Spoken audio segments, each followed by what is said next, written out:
জঙ্গলে তো হিংস্র প্রাণীর জন্য যেতে পারছি না, তাহলে এখন আমি কোথায় থাকবো? হে সৃষ্টিকর্তা, তুমি আমাকে কোনো একটা উপায় বলে দাও। জঙ্গলের কচি ঘাস না খেতে পারলে যে আমি মরেই যাব। এভাবে খরগোশটি একটি গাছের নিচে বসে কান্না করতে থাকে। আর তখনই সেই পথ দিয়ে টুকি উড়ে যেতে খরগোশকে কাঁদতে দেখে তার কাছে চলে যায়। এই কি খরগোশ, তুমি কাঁদছো কেন? তুমি তো দেখতে খুব সুন্দর, তাহলে তোমার এত দুঃখ কেন? দেখতে সুন্দর হলে কি হয়, থাকার যদি জায়গা না থাকে তখন তো দুঃখ থাকবেই। কেন তোমার থাকার জায়গা নেই? তাহলে এতদিন তুমি কোথায় ছিলে? এতদিন তো জঙ্গলের গুহায় ছিলাম, কিন্তু হিংস্র প্রাণীরা আমাকে দেখলে খেতে আসে।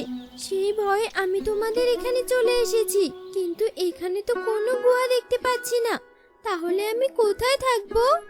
তুমি চিন্তা করো না, আমার সাথে বাড়িতে চলো, আর আজ থেকে তুমি আমাদের বাড়িতে থাকবে। আমি তোমাকে কচি ঘাস খাওয়াবো। এসব বলে টুকি খরগোশকে নিয়ে সেখান থেকে চলে যায়। আর তখনই সেই পথ দিয়ে এক পরী উড়ে যাচ্ছিল। টুকির এমন ভালো কাজ দেখে পরী খুব খুশি হয়ে যায়। পাখিটা তো খুব ভালো, একটা জঙ্গলে প্রাণীকে অসহায় দেখে বাড়িতে নিয়ে গেল।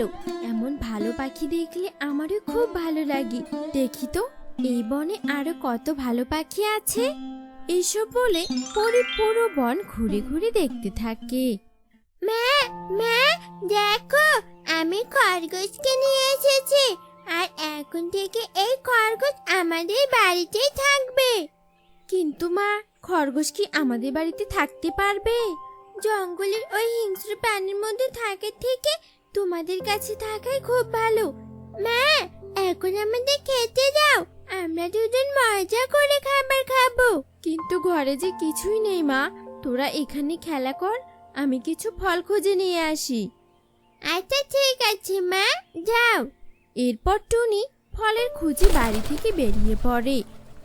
আর কিছু দূর যেতেই একটি ফলের গাছের সন্ধান পেয়ে যায়। এই তো একটা পেয়ারা গাছ পেয়েছি, কিন্তু এই গাছে তো একটি পেয়ারাই ধরে আছে। এই একটি পেয়ারাই নিয়ে যাই, ওরা ভাগ করে খেয়ে নেবে। এসব বলে টুনি পেয়ারা নিয়ে বাড়ির দিকে আসতে থাকে। তখনই পথে এক বৃদ্ধা পাখির সাথে দেখা হয়ে যায়। আমি দুদিন থেকে কিছুই খাইনি, এই ফলটা যদি আমাকে দিস তাহলে যে খুব উপকার হতো। আচ্ছা ঠিক আছে বুড়িমা, এই ফলটা তুমি নিয়ে যাও। সত্যি রে মা, তুই অনেক ভালো পাখি, তোকে অনেক ধন্যবাদ। এই ফলটা খেয়ে আমি আরো 2 দিন কাটাতে পারবো। কি, একটা ফল খেয়ে তুমি 2 দিন কাটাবে? তোমার বাড়ি কোথায় বুড়িমা, বলো আমাকে, আমি খাবার খুঁজে পেলে তোমাকে দিয়ে আসবো। আমার বাড়ি বনের উত্তর দিকে রে মা, বনের উত্তর দিকে গিয়ে কাউকে জিজ্ঞেস করলেই তোকে আমার বাড়ি দেখিয়ে দিবে। এখন চলি রে মা। এই পাখিটাও কত ভালো, নিজের খাবারের অভাব থাকা সত্ত্বেও বুড়িমাকে ফলটা দিয়ে দিল। এমন ভালো পাখিকে আমার সাহায্য করতে হবে, তাহলে বনের অসহায় গরিব পাখিরা সাহায্য পাবে।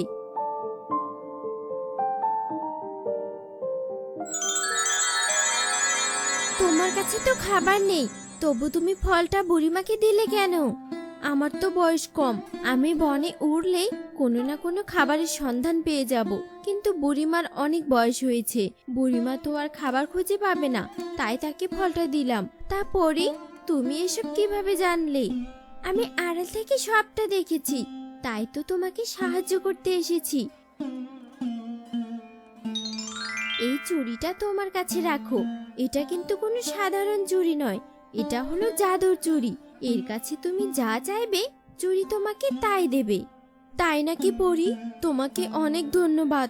আমি এবার তাহলে খরগোশ ছানাটাকেও খাবার খাওয়াতে পারবো, আর বুড়িমাকে প্রতিদিন খাবার দিয়ে আসবো। তার মানে যে ছোট পাখিটা খরগোশ নিয়ে গেছে সেটা তোমার ছানা? হ্যাঁ পরি, ওটাই আমার ছানা। তোমার ছানা তো তোমার মতে অনেক ভালো হয়েছে, এভাবেই ছানাকে ভালো শিক্ষা দিও, তাহলে বড় হয়ে ভালো কিছু করবে। এসব বলে পরি সেখান থেকে চলে যায়। আর টুনিও বাড়িতে চলে আসে।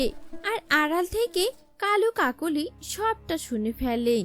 কাকুলি, যেভাবেই হোক ওই পরীর দেওয়া চুড়িটা টুনির কাছ থেকে কেড়ে নিতে হবে, তাহলে আমরা অনেক ধনী হয়ে যাব। কারণ ওই চুড়ির কাছে যা চাবো ওই চুড়ি আমাদের তাই দেবে। হ্যাঁ কালু, তুমি একদম ঠিক বলেছো। আজ রাতে তাহলে টুনির বাড়িতে গিয়ে ওই জাদুর চুড়িটা নিয়ে আসবো। এসব বলে কালু কাকলি সেখান থেকে চলে যায়। কি মা, তুমি খাবার নিয়ে আসলে না কেন? খাবার খুঁজে পাওনি নাকি? পেয়েছিলাম রে মা, কিন্তু তারপর টুনি টুকিকে সব কথা খুলে বলে। আর টুকি সব শুনে ভীষণ খুশি হয়ে যায়। জাদু চুড়ি, ছানাদের কিছু খাবার খেতে দাও। তোরা এই খাবারগুলো খেয়ে নে মা, আমি বুড়িমাকে কিছু খাবার দিয়ে আসি।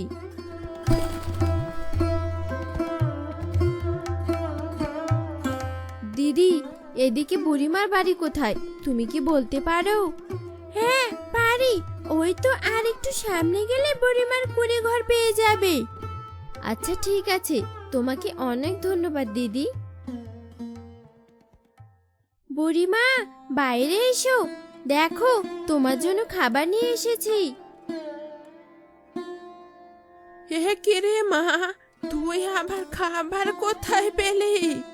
তারপর টুনি মিনুকে সব কথা খুলে বলে এবং মিনুকে খাবার দিয়ে টুনি বাড়িতে চলে আসে। আর এভাবে সারা দিন কেটে বিকেল হয়ে যায়। বিকেল হতেই হঠাৎ মুষলধারে বৃষ্টি পড়তে থাকে। মা, আমাদের ঘর দিয়ে তো বৃষ্টির পানি পড়ছে, আর এভাবে বৃষ্টির পানি পড়তে থাকলে তো আমরা সবাই অসুস্থ হয়ে যাব। মা, তুমি কিছু একটা করো। কিন্তু কি করব রে মা, আমার কাছে যে কোনো টাকা নেই যে নতুন করে একটা ঘর বানাবো।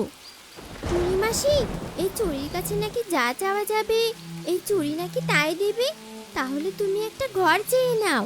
হ্যাঁ খরগোশ, তুমি একদম ঠিক বলেছ, আমার তো এটা মনেই ছিল না। এই কথা মনে করে দেওয়ার জন্য তোমাকে অনেক ধন্যবাদ। জাদুর চুরি, আমাকে একটা ঘর বানিয়ে দাও। এই কথা বলার সাথে সাথে জাদুর চুরি সেখানে একটি চুরি ঘর বানিয়ে দেয়, যা অনেক শক্ত ও মজবুত ছিল। কি মজা, কি মজা! এই ঘরে তো কোনো পানি পড়ছে না। মা, আমরা এই ঘরে অনেক আরাম করে থাকতে পারবো। চুরি ঘর পেয়ে সবাই খুশিতে মেতে ওঠে। আর এভাবে বিকেল গড়িয়ে রাত নেমে আসে। আর রাত হতে বৃষ্টি থেমে যায় এবং তখনই কালু কাকলি চুপি চুপি টুনির বাড়িতে চলে আসে। এ কি কাকুলি, টুনি তো দেখছি জাদুর চুরি কাছ থেকে চুরি ঘর নিয়েছে। আমরা তো এর থেকে অনেক সুন্দর ঘর নেব।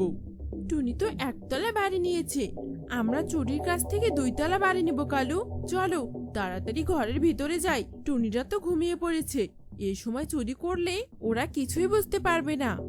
এসব বলে কালু কাকুলি চুরি ঘর ভাঙার চেষ্টা করে, কিন্তু জাদুর চুরি ঘরটি কালু কাকুলিকে চুরি দিয়ে বেঁধে ফেলে। এভাবে সেই রাত কেটে সকাল হয়ে যায়।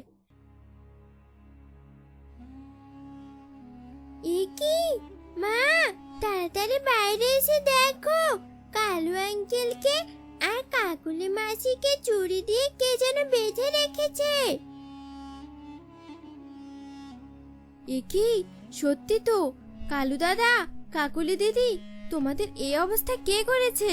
এ কথা আর বলিস না টুনি, আমরা তোর জাদুর চুরি ঘর চুরি করতে এসেছিলাম, আর এই ঘর থেকে চুরি বেরিয়ে আমাদের এখানে বেঁধে রেখেছে। আমাদের ক্ষমা করে দে টুনি, আমরা আর কখনো চুরি করব না। তুই চুরি ঘরকে বল এবারের মতো যেন আমাদের ছেড়ে দেয়। তোমাদের যা প্রয়োজন আমাকে বললেই তো পারতে, আমি তোমাদের সবকিছু দিতাম। চুরি করার কি দরকার ছিল? যাই হোক, তোমরা তো ভুল বুঝতে পেরেছো। জাদুর চুরি ঘর এদের ছেড়ে দাও। পরের বার ভুল করলে কিন্তু তোমাদের ছেড়ে দেব না, কথাটা যেন মনে থাকে। মনে থাকবে রে টুনি। এসব বলে কালু কাকুলি লজ্জা পেয়ে সেখান থেকে চলে যায়। আর টুনি ও টুকি খরগোশকে নিয়ে সুখে দিন কাটাতে থাকে।